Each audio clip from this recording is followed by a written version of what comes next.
A'udzu billahi minasyaitonir rajim. Bismillahirrahmanirrahim. Alhamdulillahirabbil alamin. Wassalatu wassalamu ala asyrafil anbiya'i wal mursalin sayyidina wa maulana Muhammad wa ala alihi wa sahbihi ajma'in. Allahumma hamid al-kalam izama wa sya'ram. Wa bisari sadri wa yassir amri wa zatan min lisani yafqahu qawli. Muhibbin rahimakumullah. Dengar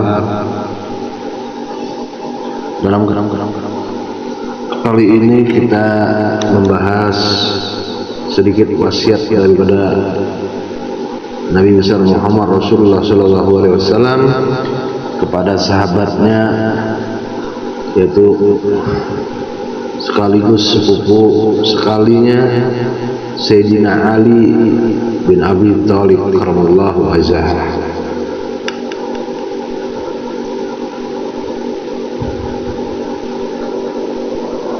Dalam kitab Wasiyatul Mustafa karya Syekh Abdul Wahab Asy-Syahrani Waliullah,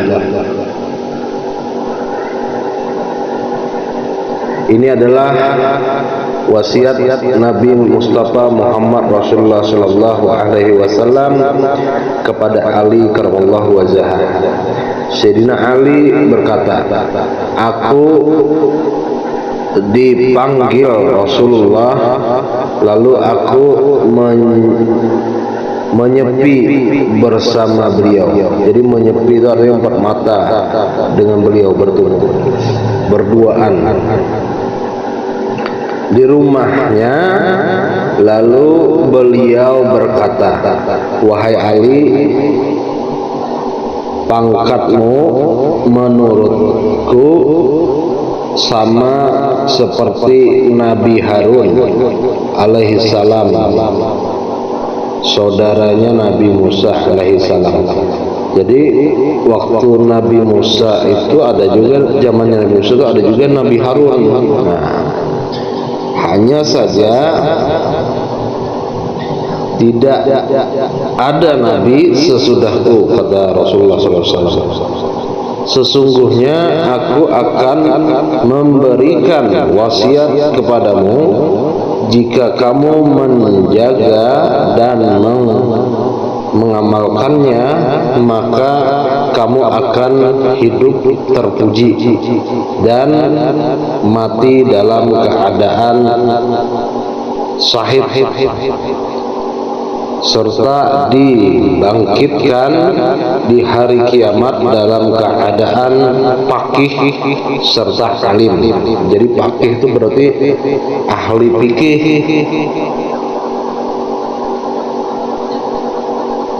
serta alim. Alim itu berarti orang yang berilmu tadi, berilmu agamanya Allah, Nabi kita Mustafa Muhammad Rasulullah SAW.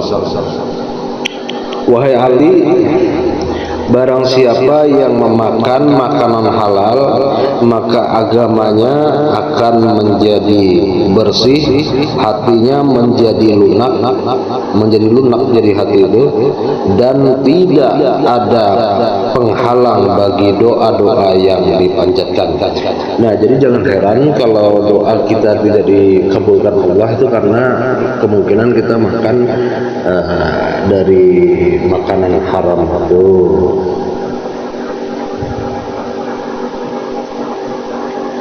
Dari hasil uang haram misalnya, kan gitu. Jadi penghalang langkah. Terus, wahai Ali, barang siapa yang memakan makanan yang subhat, maka agamanya akan samar. Subhat itu artinya meragukan antara halal dan haram. Itu subhat namanya, diragukan. Ini kira-kira kita ragu udah mati nih, kalau ragu jangan dia, kan gitu. Baginya akan samar baginya, dan hatinya menjadi gelap. Hati menjadi gelap. Dan barang siapa yang memakan makanan yang haram, maka hatinya akan mati, agamanya akan ringan, lemah keyakinannya Allah akan menghalangi doa yang ia panjatkan tidak dikabulkan, dan sedikit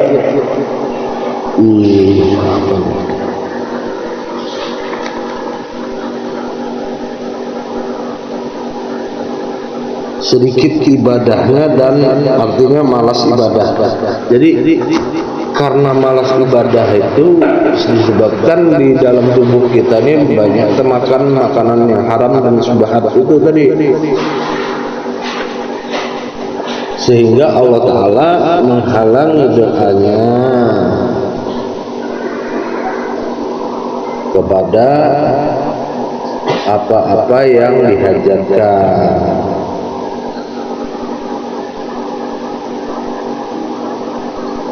Wahai Ali, jika Allah murka kepada seseorang, maka Allah akan memberikan kepadanya rizki yang haram. Dan jika Allah sangat murka kepadanya, maka Allah akan menjadikan setan sebagai wakilnya yang selalu mengajaknya kepada harta haram, menemaninya, menyibukkannya terhadap dunia, dan ia berkata Allah itu maha pengampun dan maha penyayang. Jadi begini maksudnya, Allah akan memberikan dia itu setan-setan yang mengajaknya kepada perbuatan maksiat untuk mendapat harta yang haram. Sugih juga namanya, sugih atau kaya juga, tetapi menjadi istidrat. Istidrat itu dalam hal kerezekian, dia dinaikkan Allah Subhanahu wa Ta'ala kepada paling tinggi. Bisa aja paling kaya di daerah, di kampungnya, misalnya di kotanya, akan tetapi dijatuhkan Allah secara nah itu, maka berhati-hatilah. Demikian sedikit kita ambil dulu daripada kitab Wasil Mustafa karya Syekh Waliullah Syekh Abdul Wahab Saran. Saya menyisipkan sedikit pesan daripada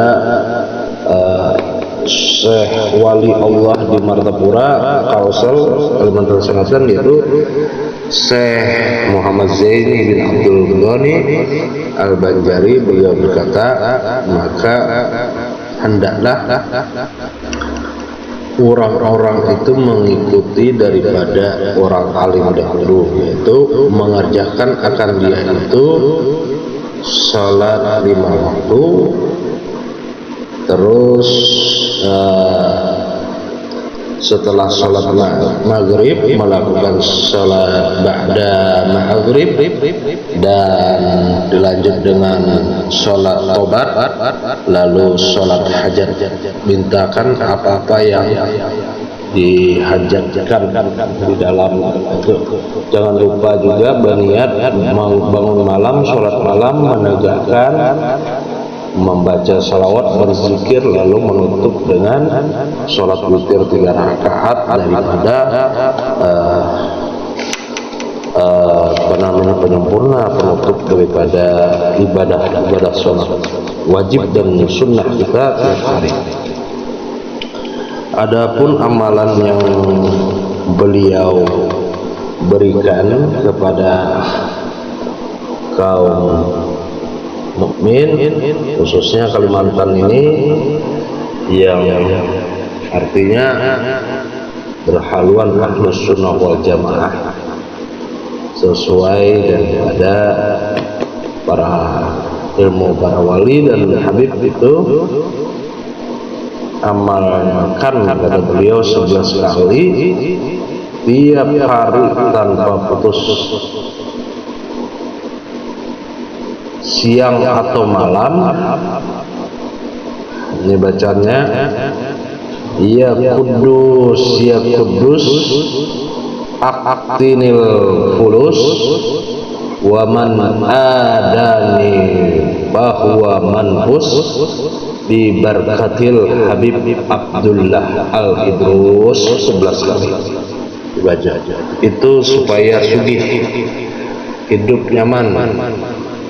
Bisa juga dibacakan ke fulus atau uang, lalu disebut banyak-banyak berterima kasih, karena apa namanya, kalau kita belajar ma'rifat hakikat itu, fulus itu atau uang itu mempunyai ruh dan bertasbih, berselawat kepada Rasulullah. Jadi sebutkan kepada uang itu, aku tahu asalmu jadi daripada Nur Muhammad, ya kan? Maka datanglah kepadaku wahai duit, dengan membawa kawanmu sebanyak-banyaknya berkat la ilaha illallah Muhammad Rasulullah, ya kan? Demikian wa sallallahu alaihi wasallam. Wabillahi taufiq wal hidayah. Wassalamualaikum warahmatullahi wabarakatuh.